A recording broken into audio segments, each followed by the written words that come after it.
Hello friends, जोहार, जय हिंद। आपका अपने चैनल बिरसा मुंडा क्लासेस में स्वागत है।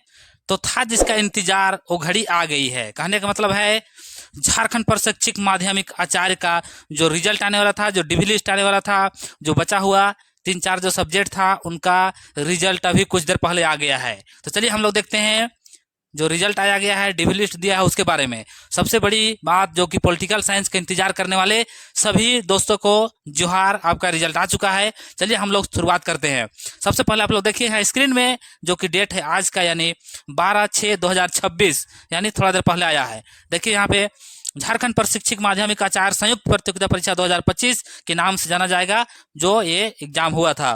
तो चलिए हम लोग देखते हैं, बात करते हैं जो आपका डिवी लिस्ट आया है। सबसे पहले हम लोग ऊपर में देखेंगे झारखंड प्रशिक्षक माध्यमिक आचार्य संयुक्त प्रतियोगिता परीक्षा 2025 के आधार पर अल्प सूचीबद्ध अभ्यर्थियों के प्रमाण पत्रों की जांच का कार्यक्रम, यानी आपका डिवी होने वाला है उसका कार्यक्रम का दे दिया है टाइम टेबल। बोले तो डेट के साथ में कार्यालय बोले तो काली नगर चाय बागान नामकुम रांची में दिनांक 19/6/2026 एवं 20/6/2026 को निम्नलिखित कार्यक्रम के अनुसार 2 पालियों में होगी। प्रथम पाली सुबह बोले तो 10:30 बजे से 1:30 बजे तक, और सेकेंड में होगा जो कि द्वितीय पाली जो 2:30 बजे से लेके 5 बजे तक।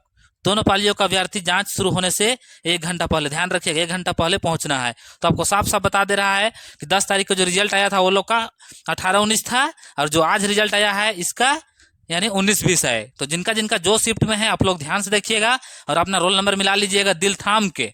उसके बाद में आप लोग देखिए, सबसे पहले यहाँ पे टाइम टेबल डेट है 19/6/2026 का, शिफ्ट 1 का है। देखिए टाइम कितना, 10:30 से लेके 1:30 बजे। तो 10:30 बोला है तो 9:30-9 बजे तक आप लोग पहुंचने का कोशिश कीजिएगा। हम लोग देखते हैं सबसे पहले जो सब्जेक्ट आप लोग को बीच में आया है वो जो सब्जेक्ट है मनोविज्ञान का। टोटल मनोविज्ञान का 60 सीट निकाला है। आप लोग देखिएगा 60 लोगों का जो यहाँ सिलेक्शन हुआ है उसका यहाँ पर दिया गया है। ध्यान रखिएगा, अपना रोल नंबर यहाँ देख लीजिएगा। उसी प्रकार हम लोग आगे बढ़ते हैं।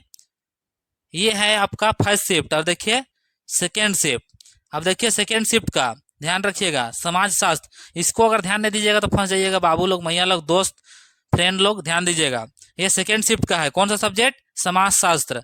टोटल कितना निकाला है? देखिए टोटल यहाँ पे आधा निकाला है, आधा और इधर है, इसका नीचे है 180। समाज शास्त्र कितना है? टोटल 180 लोग का है। सबका अपना रोल नंबर यहाँ देख लीजिएगा, मिला लीजिएगा। इसको टेलीग्राम ग्रुप है और साथ ही साथ व्हाट्सएप ग्रुप में ज्वाइन हो जाइएगा, उसमें हम इसको डाल देंगे ताकि आप अच्छा से देख पाइएगा। अब आगे बढ़ते हैं 20 तारीख का, ध्यान रखिए। 19 तारीख का हो गया, 19 तारीख का हो गया, क्योंकि 19 तारीख जो 10 तारीख का रिजल्ट निकला था वो लोग का भी है, तो यहाँ 2 सब्जेक्ट निकाला। अब आगे देखिए राजनीतिक विज्ञान जो कि पॉलिटिकल साइंस, सिविक्स, सबसे बड़ी इसका इंतजार कर रहे थे सबसे ज्यादा। बोले तो ये 20 तारीख को होगा। आप लोग ध्यान रखिएगा अपना टाइम टेबल, डेट, सारा चीज। 20 तारीख को ये फर्स्ट शिफ्ट का है। बोले तो 10:30 से लेके 1:30 बजे तक है। 10:30 बजे बुलाया, 1 घंटा पहले आने के लिए बोला है, तो कम से कम 9 बजे तक हाजिर हो जाइएगा। रोल नंबर आप लोग यहाँ देख लीजिएगा, सभी का रोल नंबर है जो पास हुए हैं उनका, सभी का बोले तो जितना एग्जाम दिए थे उनका नहीं। टोटल 180 है। ये फर्स्ट शिफ्ट का है। देखिए फर्स्ट शिफ्ट में आपको जाना है 20 तारीख को 180, और फिर सेकेंड शिफ्ट के लिए निकाला है पॉलिटिकल साइंस बोले तो समाज शास्त्र, ध्यान रखिएगा, सॉरी पॉलिटिकल साइंस बोले तो राजनीतिक शास्त्र, ध्यान दीजिएगा। सेकेंड शिफ्ट में भी बुलाया है। टोटल कितना, 72 कोई को, ध्यान रखिएगा। इन लोग को 20 तारीख को ही जाना है। कौन टाइम में?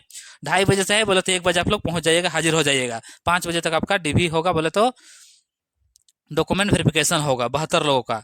तो ध्यान रखिएगा, पॉलिटिकल साइंस आप लोग बहुत बेसब्री से इंतजार कर रहे थे। सभी को आप लोग कमेंट बॉक्स में और एक पोल शाम में डालेंगे, उसमें बताइएगा कितना कितना कट ऑफ से ऊपर उठाया है, तब पता चल पाएगा। इसमें पता नहीं चल पा रहा है कि सर मेरा इतना आया था, नहीं उठाए, कोई बोल रहा है इतना लाए हैं, मेरा हो गया है। देखिए आप लोग अब लास्ट में अप्लाइड इंग्लिश है उनका होगा। इनके लिए बहुत क्वेश्चन गलती है बोल के भाई लोग वह जैसे गए थे भी, आज पेपर में न्यूज में दिया था, तो उसका वीडियो बनाने वाले थे, फिर हम नहीं बनाए, तो रिजल्ट ही आ गया, देख लीजिए। अप्लाइड इंग्लिश का कब होगा? ये भी है आपका सेकेंड शिफ्ट, ध्यान रखिएगा। टोटल कितने लोग का यहाँ बुलाया गया है? 64, बोले तो 64 लोग का, ध्यान रखिए। कितना? 64 लोग अप्लाइड इंग्लिश, ध्यान रखिएगा। अब जो मुख्य बातें बताया गया है आप लोग का काम का बात है, उसको ध्यान दीजिए, क्योंकि ये चीज अगर ध्यान नहीं दीजिएगा तो दिक्कत होगा। पॉइंट नंबर 2 में देखिए, अभ्यर्थी जांच हेतु ऑनलाइन आवेदन में की गई परिस्थिति से संबंधित प्रमाण पत्रों की मूल प्रति, बोले तो ओरिजिनल, आपसे बोला जा रहा है जो ओरिजिनल है उसको लेके जाना है और फोटोकॉपी भी लेके जाना है, फोटोकॉपी में साइन सिग्नेचर करके जमा करना है। तो वही चीज़ को यहाँ बता दिया गया है। ये सारा पढ़ेंगे तो फिर टाइम बर्बाद होगा। सिर्फ बोला है कि ओरिजिनल लेके जाना है और फोटोकॉपी भी लेके जाना है। एक सेट बोला गया है, हो सकता है तब 2 सेट भी रख सकते हैं, कोई दिक्कत नहीं, लेकिन एक सेट कम से कम आपको लेके जाना है, ध्यान रखिएगा। अब इसके बारे में और क्या क्या लेके जाना है उसके बारे में हम लोग बात करते हैं। थोड़ा सा यहाँ ध्यान दीजिए। परीक्षा हेतु निर्गत प्रवेश पत्र यानी एडमिट कार्ड आपको लेके जाना है, जो एडमिट कार्ड एग्जाम देने के लिए लेके गए थे वो वाला। और साथ ही साथ पॉइंट नंबर 2 में है शैक्षणिक योग्यता। शैक्षणिक योग्यता में होगा क्या कि मैट्रिक से लेके आपका पीजी तक और साथ ही साथ बीएड, जितना भी डॉक्यूमेंट आप वहाँ डाले हैं एप्लीकेशन में, सारा चीज़ को लेके जाइएगा, ओरिजिनल और फोटोकॉपी, जो कि ऊपर हम बता चुके हैं। पॉइंट नंबर 3 में देखिए, आरक्षण जो पाने वाले हैं, यहाँ का स्थानीय, यहाँ का जाति आपको बनवा के ले जाना है, बनवाए हैं उसी को लेके जाना है। और जो ईडब्ल्यू से हैं उसके लिए आय प्रमाण पत्र भी होता है, ध्यान रखिएगा। अगला पॉइंट देखिए 4 में खेल कूद कोटा में अगर जो कोई भरे होंगे तो आपका खेल कूद का जो सर्टिफिकेट है उसको लेके जाइएगा। दिव्यांग होंगे तो आपका दिव्यांग वाला सर्टिफिकेट है उसको लेके जाइएगा। अगला पॉइंट है भूतपूर्व सैनिक होने से संबंधित प्रमाण पत्र, अगर कोई सैनिक लोग भरे होंगे तो फिर आप लोग अपना प्रमाण पत्र दीजिएगा, ठीक है। पॉइंट नंबर 3 को आगे हम लोग बढ़ते हैं, ध्यान रखिए। पॉइंट नंबर 3, दिनांक 19/6/2026 एवं 20/6/2026 निर्धारित प्रमाण पत्रों के जांच कार्यक्रम में अनुपस्थित अभ्यर्थी अगर गलती से उस दिन नहीं जा पाए किसी कारण से, तो लास्ट एक मौका आपको दिया जा रहा है, कब? 24 को, ध्यान दीजिएगा। 10 तारीख को जो रिजल्ट आया था उसका भी 24 को था, आपका भी 24 को है। लास्ट मौका कब? 11 बजे, देख लीजिए 10 बजे ही पहुंच जाइएगा, 11 बजे से लेके 4 बजे तक टाइम टेबल याद रखिएगा। कोशिश कीजिए आप 19-20 को ही, 18-19 को ही वेरिफिकेशन कराने की कोशिश कीजिए, ये लास्ट डेट का चक्कर में मत रहिए। अपने प्रमाण पत्रों को जांच करा सकते हैं। उक्त तिथि को अनुपस्थित यानी जो डेट को आपको बुलाया गया है 24 को, अगर उस दिन आप नहीं आ पाते हैं तो आपका जो योग्यता है, आप डॉक्यूमेंट वेरिफिकेशन के लिए आपको योग्य माना गया है, आपका कैंसिल कर दिया जाएगा, रद्द किया जाएगा जेएसएससी के द्वारा। फिर आप दोबारा दावा नहीं कर सकते हैं, ये बात को ध्यान रखिएगा। सर हम तो पास किए थे, किसी कारण हम नहीं आ पाए, हमको फिर से मौका चाहिए, तो मौका नहीं मिलेगा बाबू लोग, मैया लोग, ध्यान रखिए, फिर लास्ट में रोते रह जाइएगा। आगे देखिए पॉइंट नंबर 4 में, अभ्यर्थी कृपया ध्यान दे कि प्रमाण पत्रों की जांच के लिए आमंत्रित किया जाना उम्मीदवार का अंतिम चयन नहीं है। ये पॉइंट क्यों बोला जाता है? उदाहरण के लिए पॉलिटिकल साइंस में 221 सीट है और टोटल निकाल दिया है 252 निकाला है, तो लगभग यहाँ से कितना 31-32 तो आपको बाहर करेगा ही, 31 लोग को तो बाहर करेगा ना जी। इसीलिए बोला जा रहा है कि जो डॉक्यूमेंट लिस्ट में वेरिफिकेशन के लिए आपका नाम आ गया, मतलब आपका अंतिम फाइनल नहीं हुआ है, टोटल का वेरिफिकेशन होगा और लास्ट में ये जो 31 लोग को बाहर किया कर दिया जाएगा। इसीलिए यहाँ पर बोल दिया है कि जो डॉक्यूमेंट वेरिफिकेशन के लिए आपका नाम आ गया तो ये मत सोचिए कि आपका जॉब हो गया है। जब लास्ट में फाइनल मेरिट लिस्ट निकलेगा, अगर उसमें आपका नाम आ जाता है तो फिर आपका जॉब पक्का हो जाएगा, ज्वाइनिंग कर लेते हैं तब आपका जॉब होगा। इसीलिए ज़्यादा उलझाइए नहीं, प्यार से आप लोग डॉक्यूमेंट वेरिफिकेशन कराइए। आगे बढ़ते हैं पॉइंट नंबर 5। पॉइंट नंबर 5 में देखिएगा, यूरेनिका की कांडिका 10(1) में बोले तो 10(1) में अंकित शर्तों के आलोक में अभ्यर्थी द्वारा आवेदन भरते समय जिन प्रमाण पत्रों की सूचना आवेदन में दी गई है वही प्रमाण पत्र ही मान्य होंगे। ये सबसे महत्वपूर्ण पॉइंट है। क्या? जो चीज़ आप जानकारी दिए हैं एप्लीकेशन फॉर्म भरने में, उसी का आपको जानकारी के आधार से डॉक्यूमेंट लेके जाना है, और नहीं तो गलत सूचना दिए होंगे तो फिर आपका कैंसिल कर दिया जाएगा, ध्यान रखिएगा। उदाहरण के लिए कोई अगर ST भर दिए होंगे और आप जनरल में आते हैं तो फिर वहाँ पे जाके आपका कैंसिल हो जाएगा, कट जाएगा, आप कोई काम करने रह जाइएगा। तो इसलिए बोला जा रहा है जो चीज़ आपको दिया गया है वही चीज़ आपको जानकारी में जो दिए हैं वही चीज़ लेके जाइएगा। गलत अगर सूचना दिए होंगे तो आपका कैंसिल हो जाएगा। आगे बढ़ते हैं पॉइंट नंबर 6 में देखिए, अभ्यर्थी से अनुरोध है कि नियमित अंतराल पर वे आयोग की वेबसाइट को अवश्य देखें। जो जेएसएससी का जो ऑफिशियल वेबसाइट है उसको आप लगातार चेक करते रहना आपको है, ताकि कुछ भी वहाँ बदलाव होता है, कुछ नया आता है, जारी करता है, तो आपको ध्यान रखना है। तो इसीलिए मैं बोलता हूँ कि कोई भी नया भाई बहन लोग या मेरा फ्रेंड दोस्त जो भी हैं, आप लोग बिरसा मुंडा क्लास के साथ जुड़ जाइए।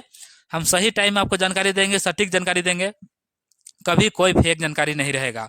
और जहाँ तक हो सकता है कुछ समस्या रहता है तो आप लोग कमेंट कीजिएगा, उसका समाधान करने का भी मैं कोशिश करता हूँ जहाँ तक हो सके। यहाँ तक किसी को कोई दिक्कत नहीं है। हम लोग आगे बढ़ते हैं। डॉक्यूमेंट वेरिफिकेशन के लिए एक पत्र बोले तो प्रपत्र दिया गया है, उसको भर के आपको जाना है। कल ही एक वीडियो बनाया, उसमें सारा चीज़ बता दिए हैं, इसलिए ज़्यादा इसमें हम टाइम बर्बाद नहीं करेंगे। आप लोग यहाँ देख लीजिए, इसको आप प्रिंट आउट निकाल लीजिएगा। इसमें आपका नाम लिखना है, रोल नंबर लिखना है। देखिए यहाँ पे आवेदन का जो विषय है आपका उसको लिखना है, प्रमाण पत्र जांच की जो तिथि है उसको, पाली है उसको क्लिक कर दीजिएगा कौन सा है। यहाँ फोटो दीजिएगा, जो एडमिट कार्ड में है वही फोटो दीजिएगा। करेंट का बोला गया है तो उसको ध्यान रखिएगा। आगे बढ़िए और फिर हम लोग देखते हैं हिंदी में नाम लिखना है अच्छा से। हिंदी में आपको नाम यहाँ लिखना है। और इंग्लिश में देखिए, इंग्लिश में बड़ा अक्षर में बोल दिया है, कैपिटल अक्षर में। ऐसा नहीं कि छोटा साइन करने जैसे मत लिख दीजिएगा। पिताजी का नाम, माता का नाम जो मैट्रिक्स में भरे हैं देख देख के वही होना चाहिए। स्पेलिंग गलती मत कीजिएगा, नहीं तो बोलेगा बाबू झोला उठाओ और घर जाओ, इसीलिए बोल रहे हैं आपको। यहाँ ध्यान दीजिए। आगे जन्म तिथि, और यहाँ पे जन्म तिथि से निकालिएगा तो आपका डेट जितना एज आएगा यहाँ पर आपको लिखना है, जो भी 21, 25, 50 जो भी आपका यहाँ लिखना है। अगर नहीं निकालना आता है आप लोग को तो कमेंट कीजिएगा, मैं निकाल दूंगा। पॉइंट नंबर 9 में देखिए, 9 में जो भी कैटेगरी का है उसको आपको सिलेक्ट करना है। यहाँ लिखना है जनरल, ओबीसी, एससी, एसटी जो भी आते हैं। यदि ख लागू हो तो पीटीजी उसका विवरण, अगर है तो है, नहीं तो नहीं। आगे है आपका पत्राचार, बोले तो आपका एड्रेस के बारे में, जहाँ पे आपका पत्र आता है उसको। आगे बढ़ते हैं पॉइंट नंबर 11 में देखिए। 11 में क्या बोला गया है, शैक्षणिक प्रमाण पत्र जितना भी भरे हैं सबको लिखना है। एक तो बता दे रहे हैं, देखिए मैट्रिक का कौन सा स्कूल से लिखे हैं, कौन सा उसका नाम लिखना है, कौन सा बोर्ड है, जैक है, सीबीएसई है, कब पास किए हैं उसको लिखना है, विषय सभी विषय को दर्शाना है, और कितना प्रतिशत लाए हैं उसको दर्शाना है। उसी प्रकार इंटर का, बीए का बोले तो स्नातक का, पीजी का और बीएड का सारा चीज को दर्शा देना है। आगे बढ़ते हैं। अन्य जानकारी में अगर कोई चीज आप लोग भरे होंगे, एमएड है, पीएचडी है, नेट है, अगर भरे होंगे तो उसको भी आपको यहाँ दर्शाना है, उसका भी डॉक्यूमेंट आपको साथ में लेके जाना है। चलिए आगे बढ़ते हैं। पॉइंट नंबर 12 में देखिए, यहाँ आरक्षी से संबंधित है जो भी इस जाति, अब जाति कौन निर्गत किया है, सीओ, बीडीओ, एसडीओ, उपायुक्त, उसको भरना है। वो तिथि डालना है, कौन सा कैटेगरी उसको डालना है। इसमें भी स्थानीय में वही बात है, इसमें भी डाल दीजिएगा, कोई दिक्कत नहीं है। 13 नंबर में खेल कूद, खेल कूद में आप खेले हैं, कौन सा स्तर खेले हैं, सेंट्रल वाला बोले तो राज्य सरकार, भारत सरकार कहाँ का है उसका है बताना है, उपलब्धि बताना है, क्या जीते हैं, प्रमाण पत्र संख्या उसे भरना है। यहाँ पे जो दिव्यांग भाई लोग, बहन लोग होंगे उनका भरना है। आपका जो सर्टिफिकेट का श्रेणी है उसमें पद का नाम, आपका कौन पद अधिकारी उसमें साइन किए हैं, मुहर किए हैं, प्रमाण पत्र जो संख्या उसको डाल दीजिएगा। और लास्ट में देखिए यहाँ 15 पॉइंट नंबर में आपको बता रहा है कि भारतीय पुनर्वास परिषद आरसीआर के पंजीयन संख्या के ये है, प्रमाण पत्र होगा तो भर दीजिएगा, जो निर्गत किया है वो सब आपने भरिए, जिसका नहीं है वो छोड़ दीजिएगा, उसको दिक्कत नहीं है। पॉइंट नंबर 16 में देखिए, ये घोषणा किया गया है, तो जो लिखा हुआ है उसको आपको यहाँ साफ साफ सुंदर सुंदर गोल गोल लिख के भर देना है। और यहाँ पे देखिए अभ्यर्थी हिंदी में जांच पदार्थी के समक्ष, इसको आप पहले मत कीजिएगा, ध्यान रखिएगा। जो डॉक्यूमेंट वेरिफिकेशन होगा वहाँ पे आपको साइन किया जाए, आप कीजिएगा, यहाँ पे इंग्लिश में कीजिएगा, यहाँ पे डेट भराएगा। और देखिए इधर पे आपको इधर साइन करना है, अंगूठा हाथ देना है, यहाँ डेट लिख देना है। किसी को किसी प्रकार का अगर दिक्कत होता है तो आप लोग जरूर कमेंट कीजिएगा। और एक चीज ध्यान रखिए, और एक चीज क्या है कि जिनका अगर नहीं भी आया होगा तो आप लोग परेशान मत होइए। देखिए जिंदगी का नियम कहता है कि फेल होना, गिरना हार नहीं है। आपको लगातार तैयारी करते रहना है, आगे बढ़ते रहना है। इस बार नहीं हुआ तो टेंशन मत लीजिए, अगले बार जरूर होगा, लेकिन आपको हार नहीं मानना है। और सभी को एक कमेंट कीजिएगा कि कितना आपका आया था, नहीं हुआ, कितना किसका आया है, तो इसमें हम लोग कटअप पता लगा सकते हैं कि कितना में ये उठाया है। और साथ ही साथ शाम में जो व्हाट्सएप ग्रुप है उसमें एक पोल डाल देंगे, जिसके अंतर्गत आप लोग पोल को कीजिएगा तो पता चल पाएगा कितना कितना लोग कितना % उठाया है। तो इस वीडियो को यहीं तक समाप्त करते हैं। कोई भी जानकारी अगर लेना रहेगा तो आप लोग जरूर बताइएगा। सभी को एक बार जोहार, जय झारखंड, जय भारत। बिरसा मुंडा क्लासेस के साथ आप लोग जुड़े रहिए। जो भी नया दोस्त होंगे तो जरूर लाइक, सब्सक्राइब और शेयर कर दीजिएगा। सभी को जोहार, जय हिंद।